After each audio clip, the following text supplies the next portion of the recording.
Hey everyone, welcome. Here we have top 20 Android interview questions and answers. So let's get started. First question: what is Kotlin? What are advantages of using Kotlin over Java? So Kotlin is a modern programming language designed by JetBrains, and it is the official language supported by Google, and many famous Android applications like Pinterest and Uber is built in Android Kotlin. So advantages of using Kotlin over Java. First advantage is concise and readable code. So Kotlin syntax is concise and easy to read, which leads fewer errors and more productivity. Next advantage is null safety. Kotlin's type system is designed to eliminate the risk of null pointer exception. Third one is interoperability. That means we can use Java and Kotlin both on same project. Kotlin supports Java. Fourth one is coroutines. So Kotlin coroutines provide a simple and efficient way to manage asynchronous operations.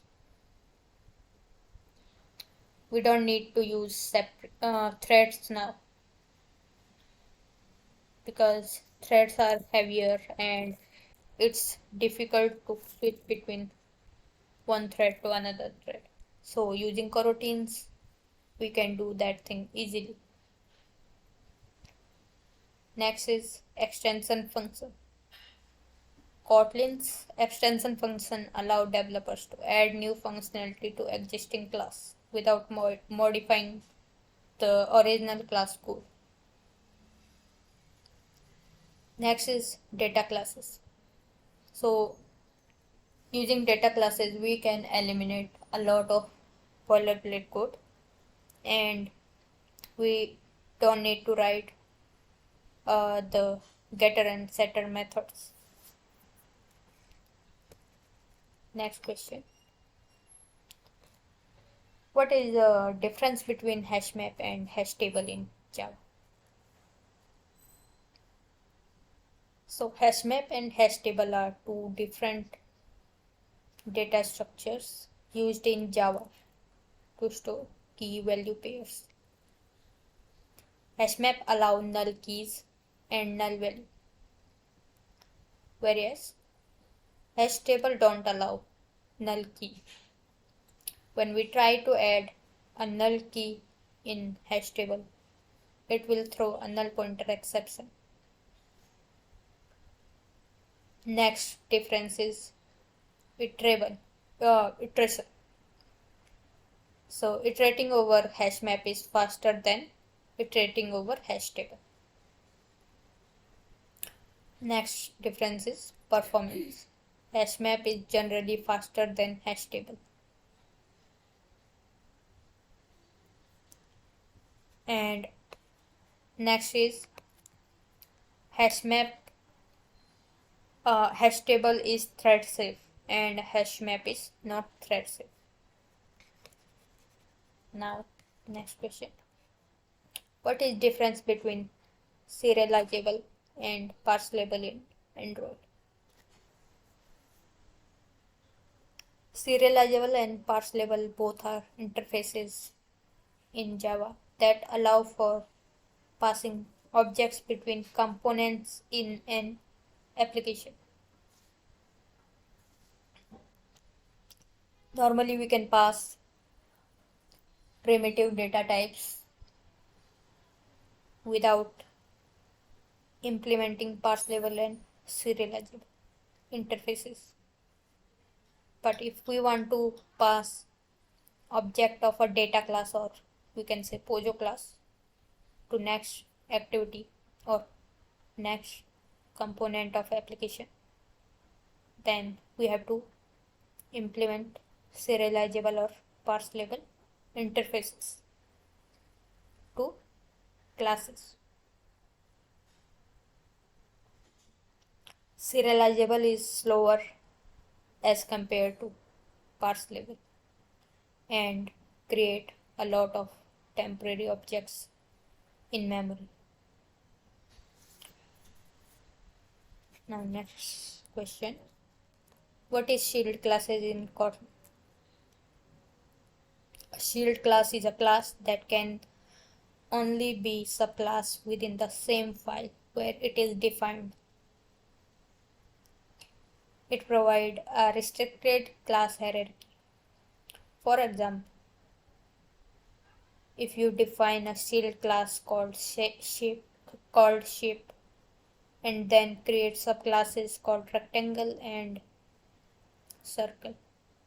This way you can ensure that only those subclasses are allowed and prevent any other classes from extending the shape class.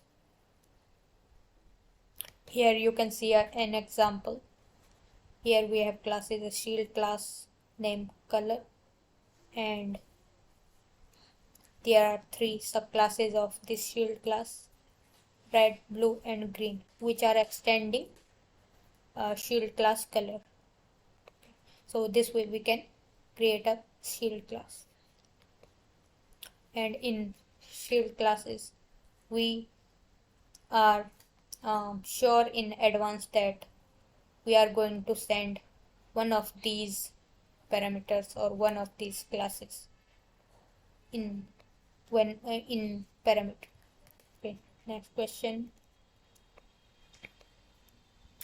What is MVVM architecture in Kotlin Android?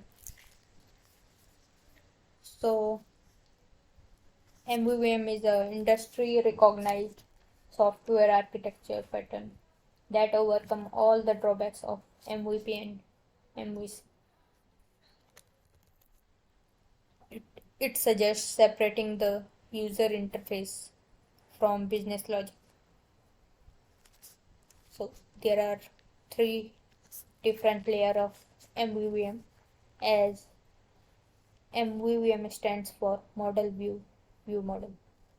So in model there will be this layer is basically responsible for abstraction of data sources, and we can store all the business logics inside model layer. Next is view. So the purpose of this layer is to inform the view model about user interactions. This layer observes the view model and does not contain any business logic. Next is view model. It exposes those data model or those data sources which are relevant to use. Moreover, it serves as a link between model and view.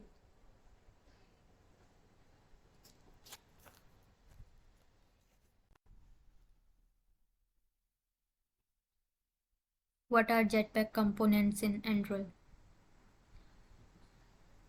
Android Jetpack is a software components, libraries, tools, and guidance to help in developing a robust Android app. Jetpack consists of wide collection of libraries that are built in a way to work together and make a robust mobile app. Its software components has been divided into different categories, and there are some Jetpack components like room, work manager, lifecycle, view model, live data, navigation components, paging library, data binding, and so on. So these are some important APIs of Jetpack components.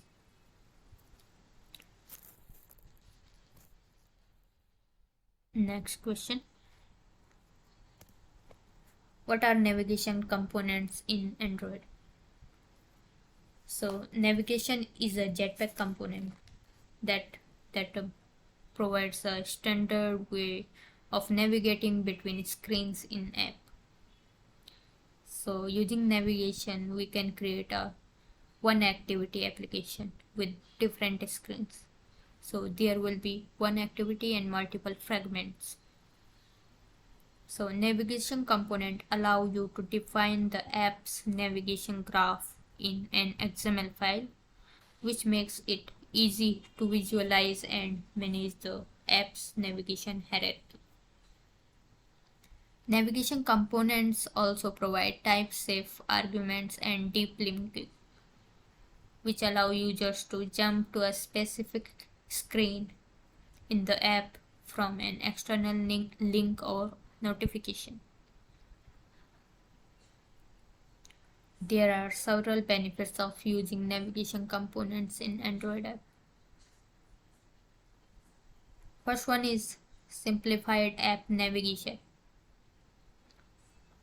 Navigation component provide a standardized way to navigate between screens, simplifying the process of creating and managing app navigation.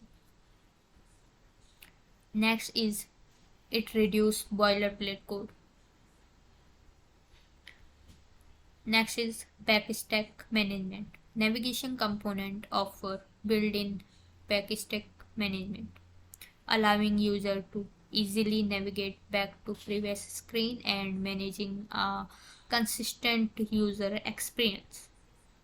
Next is type-safe argument passing. It offers type-safe argument passing between different screens and destinations, eliminating the risk of runtime errors. Next is deep linking. Navigation components support deep linking. Deep linking means we can create a link and we can create from one component of application to another component of application easily. Next is testability. It provides better testability by separating the navigation logic from UI and making it easier to write unit test cases for the navigation components. So overall, navigation component can help improve the user experience, reduce development time and efforts, and make the code base more maintainable and testable. Now next is what is bound services in Android. A bound service in Android is a type of service that allows the application to interact with it and exchange data between service and activity that bind to it. The activity can bind to the service using bind service method, which return an instance of iBinder interface. This interface provides a way of activity to communicate with service and access the public method and variables. The bound service is often used in scenario where the activity need to perform long-running background tasks, such as downloading large files or playing music. Mostly we use bound services in, for example, music player application, where user have to interact with application like playing a music or pausing it or jumping to next music. So there we can use bound services. And when user come back to next screen or next activity and activity instance is not there, then bound services will be destroyed when activity will be destroyed. How does RecyclerView differ from ListView in Android? RecyclerView and ListView are both used in Android. Display a large amount of data in list. Some key differences are, first one is view holder pattern. So RecyclerView uses view holder pattern to recycle views and optimize performance. It don't create view every time like ListView. In ListView, it create a view every time. Suppose there are 100 items in ListView, then it will create the item view 100 times. But in case of RecyclerView, it recycle the views and generate memory for only those views which are visible to user. Next difference is layout manager. So in RecyclerView, we can use layout manager, and because of that, it become very flexible to use view items horizontally and vertically in grid layout or scatter layout using layout manager. Next is animation. RecyclerView support different type of animations. Next is click listener. RecyclerView does not provide any built-in click listener like ListView. Instead, we can make a click listener in view holder. So overall, RecyclerView provide better performance and more flexibility than ListView. So next question.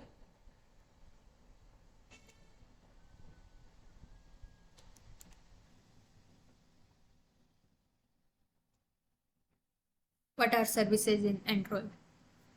In Android, a service is a component that run in background to perform a long-running operation without the need of user interactions. A service is used to perform tasks that are not directly tied to the UI of app and can run even when the app is not in foreground. There are two types of services. First one is started services. Second one is bound services. Started services are those uh, which stop automatically when the task complete. Okay. So there are two type of started services. First one is foreground services and next one is background services. Foreground services have the high priority and are designed to perform tasks that are noticeable to user. Foreground services display a notification in the notification bar to inform the user that the service is running. For example, foreground services include playing music, recording audio, or performing a file download. So it provide a notification on notification bar to user. Now next is background services. These are services that perform tasks in background that are not noticeable to user. So background services don't display any notification to user and are used to perform tasks that are required longer execution time. For example, background services include uploading data to server, performing a backup of user data, or performing periodic checks for new data. Now next is bound services. These are services that are bound to a specific component such as activity and allow communication between component and the service.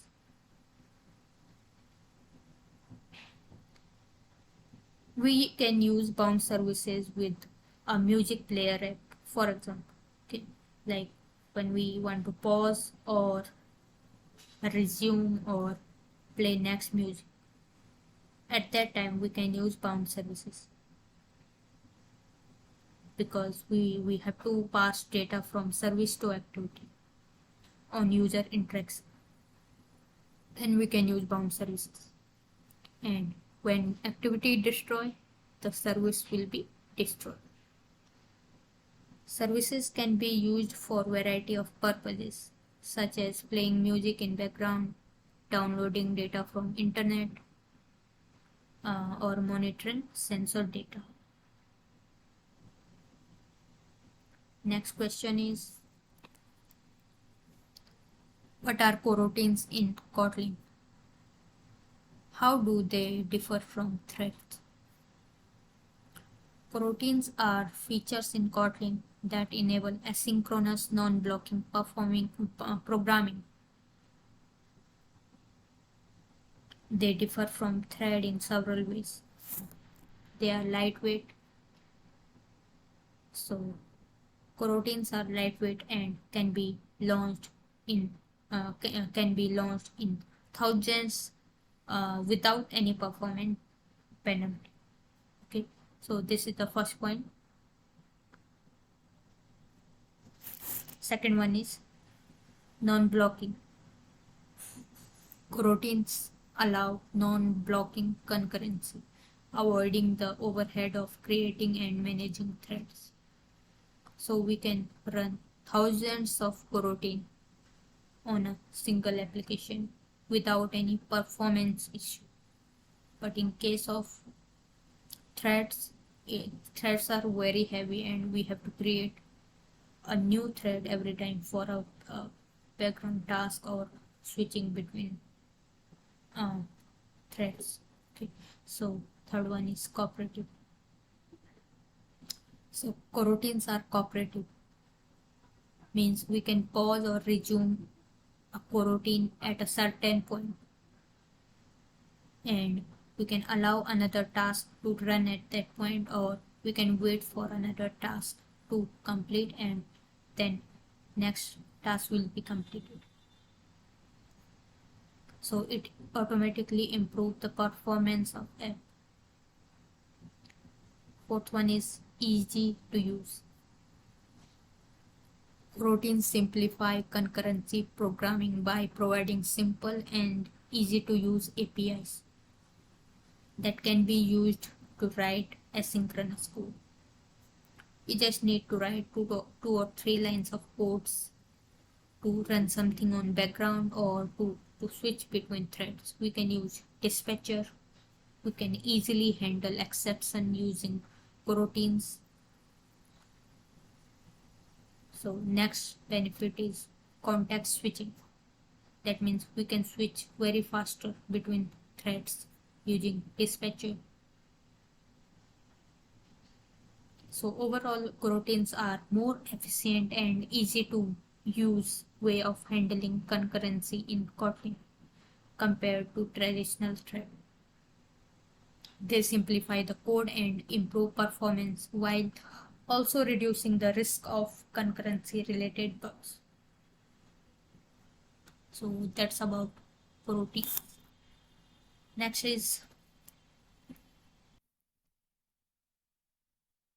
what are differences between async and launch function in coroutines? Async and launch are two builders in coroutines. Async return a result, a deferred value, we can say, and launch return a job object that represent a coroutine that doesn't return any value. Okay. Next is launch function don't block the main thread.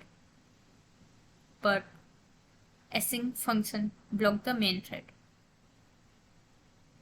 Next is async is a suspending function that can be used in coroutine to perform a computation and suspend until the result is available. While launch is a non-suspending function that can be used to launch a coroutine that runs in background without waiting for any result. When we use async, it will block the main thread until we get result.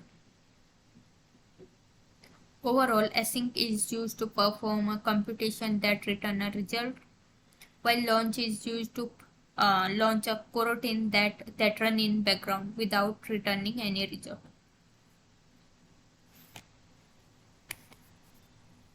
Next question is, what is an intent service and how is it used in Android? So, intent service is a class in Android that allow for performing long-running tasks in background. It is designed to handle asynchronous results in a sequential manner and can be handled for tasks such as downloading a file or uploading data to server. When the task is completed, the intent service automatically shut down. Intent service simplify the process of implementing background processing by handling the creation, execution, and termination of background tasks automatically. Intent service run on demand as soon as it receives an intent. It stops automatically when the task is completed. In intent service, we use on handle intent method to handle each intent. In case of intent service, it will pass service task one by one to on handle intent method, and it will execute the task. Intent service uses an intent to start and control the background task. This makes it easy to communicate with other part of app.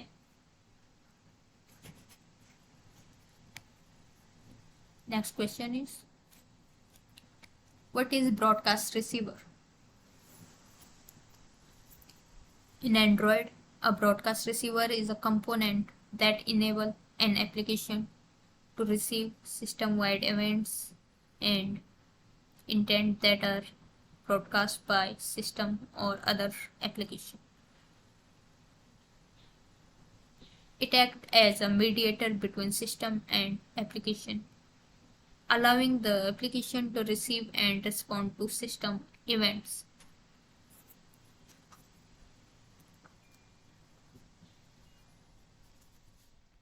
There are two types of broadcast receiver in Android. First one is static broadcast receiver and second one is dynamic broadcast receiver. In static broadcast receiver, these receivers are defined in application's manifest file and are registered to receive specific system events. They are automatically invoked by system when the event occurs. And if we want to stop a broadcast receiver and start according to situations, then we can use dynamic broadcast receiver. We can stop it anytime and we can start it anytime. So in case of dynamic broadcast receiver, these receivers are registered and unregistered at runtime within the application code. These can receive events generated by system or other applications and can be used to perform specific action based on those events. Some common broadcast events include battery level, boot completed, screen or off, on or off, connectivity changes, incoming call, SMS received, app installation or uninstallation, Bluetooth device connected or disconnected, and time zone changes.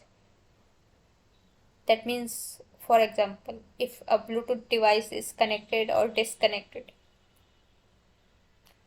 so it will send a message to application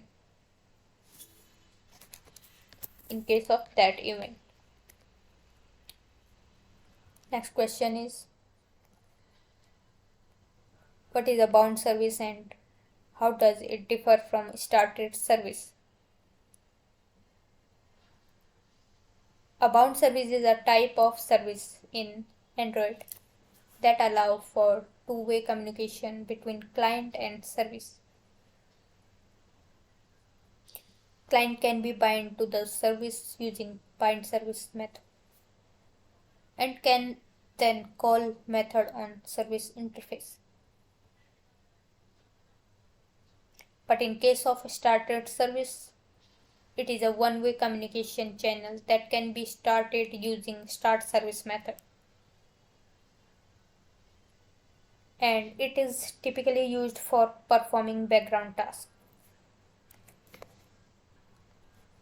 Next question is, what is dependency injection and how it is used in Android? So, dependency injection is a design pattern in software engineering that allow for separating the creation and management of objects from their dependencies. If we want to create dependencies of classes, then we can use dependency injection. That way we don't need to every time initialize or passing objects. So in Android, dependency injection can be used to improve the modularity and testability of application. The main benefit of dependency injection include increased modularity and maintainability of code. It reduces coupling between components. It improves the reusability of code. It reduces boilerplate code. Okay, so some of the famous dependency injections are dagger, coin, hilt, and butter knife. There are many more others. Next question is, what is data binding in Android and how is it used? So data binding library is support library that allow you to bind UI components in your layout to data sources. This minimizes the coding activity. It allows for binding UI components with activity or fragment. So this can be very easier to update the UI directly in XML. We don't need to write any code inside activity or fragment to update UI. So normally we use a layout tag on the top of constraint layout, and inside that layout tag we can use data tag, and inside that data tag we can use variables. So that way we can use data binding. There are two types of data binding. First one is one-way data binding and another is two-way data binding. So in one-way data binding, the data flow from data sources to the UI component. Any changes made in data sources will automatically reflect in the UI component. In case of two-way data binding, the data flow in both directions between data sources to UI and UI to data sources. Any changes made in data sources or UI component will be immediately reflected in the other. Two-way data binding is useful in cases where you want to allow the user to modify the data.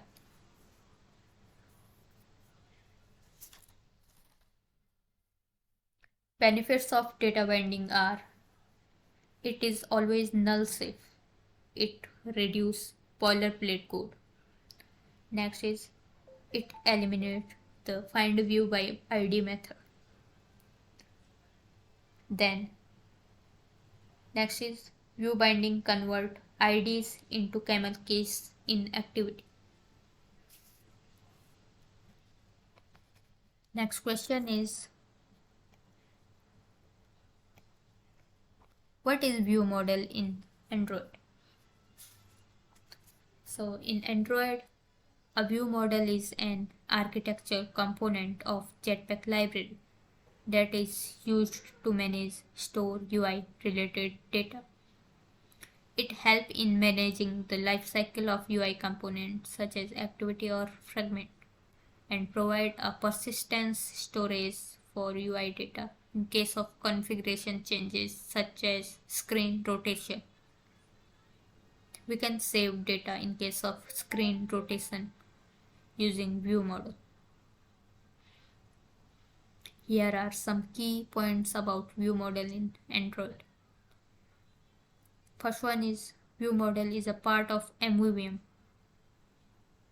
which help in separating the UI component from business logic.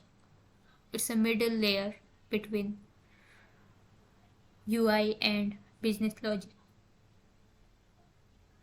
View model is lifecycle aware component. It is aware of the lifecycle of activity or fragment. Next is, view model can store and manage UI data such as text field, checkboxes, and other UI components. Next is, view model can be used in live data, which is another component of Jetpack library. It can be used to observe and notify changes in data. Next is, view model can help in reducing the boilerplate code and improve the overall code quality of by separating the UI logic from data storage and business logic.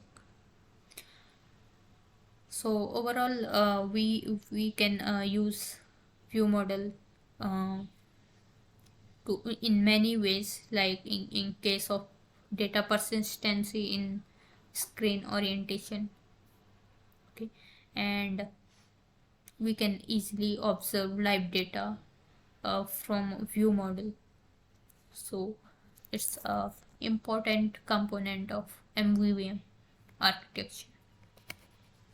Now next question is, what are some common design patterns used in Android development?